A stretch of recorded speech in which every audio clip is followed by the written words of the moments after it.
Dear students, welcome to the UGC EPG Pathashala on Human Rights and Duties. Under the unit on National Mechanisms for Protection and Enforcement of Human Rights, we will take up the module on National Commission for Scheduled Castes. My name is Professor Y.S.R. Murthy. I am the Executive Director of the Center for Human Rights Studies, O.P. Jindal Global University. Before we go into the module in detail, I wish to give you a brief background about the caste discrimination. If you look at the Universal Declaration of Human Rights, which was adopted by the United Nations General Assembly in the year 1948, in the very first article, it says or it proclaims that all human beings are born free and are equal in dignity and rights. And further, it goes on to explain the principle of non-discrimination.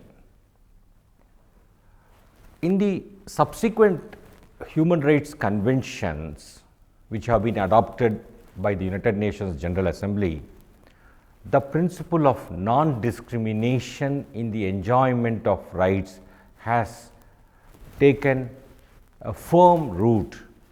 For instance, in the year 1966, the International Covenant on Civil and Political Rights was adopted. Again, you find that Article 2 proclaims that or requires all countries which are party to the ICCPR to ensure to everyone the entire range of civil and political rights which are mentioned in that covenant without any distinction based on race, gender, place of origin and other grounds. So, in other words, the covenant proclaims a range of civil and political rights. They are supposed to be enjoyed by everyone regardless of any distinctions, and these civil and political rights include such important rights as right to life, right to be free from torture, right to be free from slavery, freedom of speech and expression, freedom of conscience and religion, and many other rights. And in the year 1966, International Covenant on Economic, Social and Cultural Rights was adopted by the United Nations General Assembly. This covenant again talks about such important rights as right to work, right to humane conditions of work, right to food and adequate standard of living, right to education, right to health care, right to social security, etc. And this International Covenant on Economic, Social, Cultural Rights again emphasizes that the full range of economic, social, cultural rights which are mentioned in that covenant must be enjoyed by every human being regardless of any distinctions. Now, subsequently, you find that there is one more international convention on the elimination of all forms of racial discrimination has been adopted. It also proclaims that it first defines what is meant by racial discrimination, and it also requires countries which are party to that convention to take steps. In each of the human rights conventions, the states which are parties to these conventions are required to take a series of steps, including among others legislative, executive, judicial, educational and other measures to give effect to the full range of human rights. Now, let us come to our own constitution, which after our independence we have given to ourselves. In the preamble, there is a reference to the social justice. There is a reference to political and economic justice. And if you see Article 14 of the Constitution, it talks about right to equality and equal protection of laws. And Article 15 also refers to the measures taken for uplifting any socially and educationally backward classes.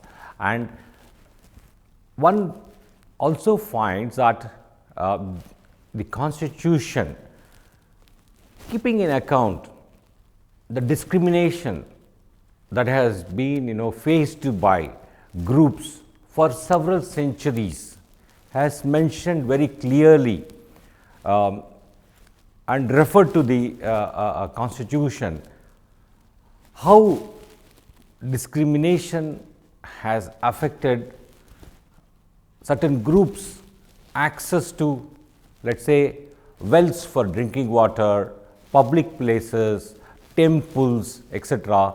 So, this is based on, this can be described as a social disability. It's like a group, persons belonging to a particular group want to access certain facilities, including temples, public places, wells, etc. But they had difficulties in their access. And now let me come to the issue of caste discrimination or casteism, or the issue of caste. In India, over many centuries, the caste system was in vogue, and just because certain persons were born into a particular caste and for historical reasons they were engaged in unclean occupations or certain menial tasks, they were discriminated against. The Constitution of India, having regard to the injustices suffered by persons belonging to scheduled castes for many centuries, has put in place a detailed scheme, and for instance, a series of articles refer to the actions which are required to be taken, and for protecting the rights of these bodies. In fact, today we are going to take up the National Commission for Scheduled Castes, the structure, composition, functions, and we have already seen the Paris Principles, which are the basic principles upon which any national human rights institution should be founded. And we have also seen the National Human Rights Commission in some detail and the National Commission for Women. Now, today we are going to take up the National Commission for Scheduled Castes. At the end of this module, you will understand the historical background to the creation of the National Commission for Scheduled Castes in India, in addition to its mandate, functions, powers and activities. You will also have an occasion to assess the need for a separate autonomous body dealing with the rights of scheduled castes in India. You will also appreciate the relevance of National Commission for Scheduled Castes recommendations for making it even more effective in its functioning. Now, what is the basis for a national body for the protection and promotion of human rights of scheduled castes in India? As I said, the persons belonging to SCs have suffered the practice of untouchability and other forms of discrimination owing to the Varna system. These atrocities took the form of killing, rape, assault, sexual violations, etc. When you look at the practice of bonded labor, child labor, manual scavenging, you find that a large proportion of persons belonging to SCs are affected by these menaces, and there are also other challenges faced by persons with scheduled castes. Women SCs suffer from double discrimination on account of being gender and also on account of their caste status.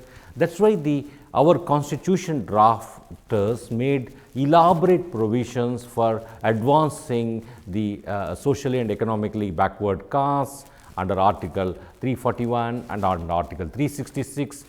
This affirmative action is one of the largest anywhere in the world, and the casteism, which talks about caste discrimination, and as a result of this casteism, SCs were not able to compete with the so-called upper caste or high caste people, and this discrimination has affected the persons from scheduled castes, particularly denial of access to places of public importance like temples, wells, public squares, etc., and accompanied by other atrocities.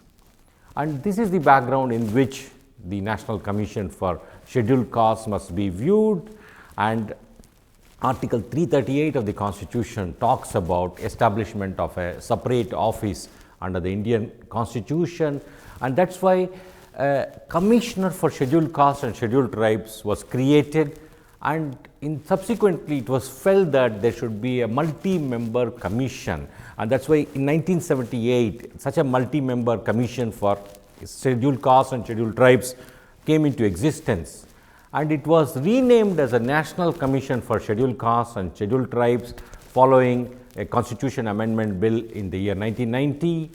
And it played the role of an advisor on major policy matters concerning SCs. And as a result of the 89th Amendment to the Constitution, this Commission for Scheduled Castes and the National Commission for Scheduled Tribes were bifurcated and made into two bodies in the year 2004.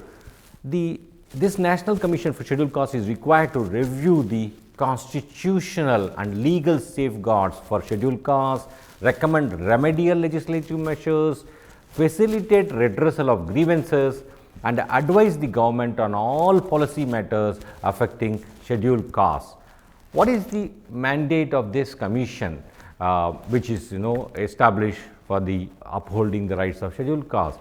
It is expected to act as a supervisor for the schemes, legislations, and other measures introduced for the upliftment of SCs in India.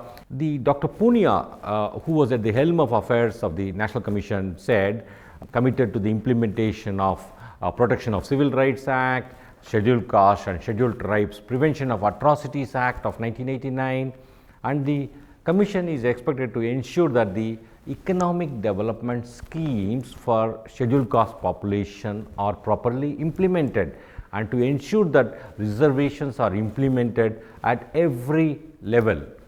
And what are the functions, duties, and powers of this commission? Article 338 of the Indian Constitution lays down the functions, duties, and powers of the National Commission. The Commission is entrusted with a wide ambit of functions and duties. These include, among others, a number of things, and they give it a character which encompasses advisory role, reporting, investigating, evaluative, remedial, educational, and supervisory duties.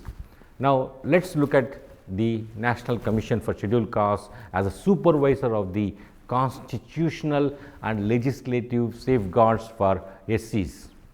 One of the most important functions of this commission is to supervise that the SCs are not deprived of their rights, and it is also expected to supervise various legislative safeguards which have been brought into effect in pursuance of affirmative actions, and it is required to ensure the all-round development and freedom from exploitation. Mind you, caste discrimination and freedom from exploitation are an important things, and ensure that social justice against them is totally removed from the society. And what are these constitutional legislative safeguards? For instance, Article 17 talks about abolition of untouchability. Article 23, 24, 25 also talk about, and then economic safeguards are provided in Article 23, 24 and 46, and then educational and cultural safeguards are provided in Article 15, 4, 46. Political safeguards are mentioned in Article 243, 330 and 332.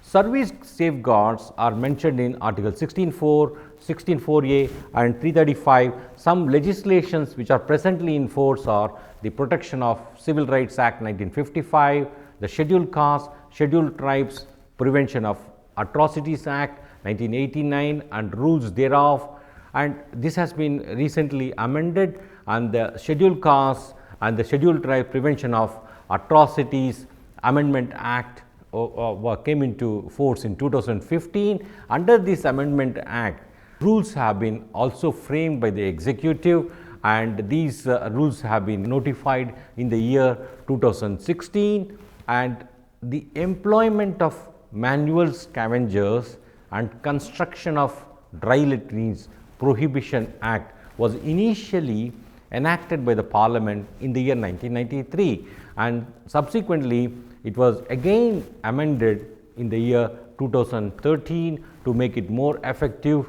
All these acts and regulations are in force in different states to prevent alienation of land belonging to SCs and STs, and in some states that provision exists in the Land Revenue Code. There are acts in different states for restoration of alienated land. That means it used to belong to SCs and STs, but it has been taken over by somebody, and these laws seek to ensure that it is returned back. Now let's look at how the commission has performed, and if you pick up the annual report of 2015-16, you will find that the commission has been conducting review meetings, hearings, spot visits, studies. It has also presented specific recommendations based on its own observations. In 2015-16, the National Commission for Scheduled Castes conducted reviews of 8 state governments and also 15 central public undersector undertakings and also banks and autonomous bodies. This commission conducted 61 spot visits to monitor atrocity cases. The commission took suo motu notice of an incident relating to the devastation of 125 huts of Mahadalit families due to fire in Navada, Bihar. The National Commission for SCs also held 17 divisional and district reviews, and following the intervention of the commission, 299 FIRs were lodged, 44 arrests were made, and 223 charge sheets were filed. And then it also recommended financial compensation to the tune of 49 lakh thousand, which was sanctioned to the victims and families of victims.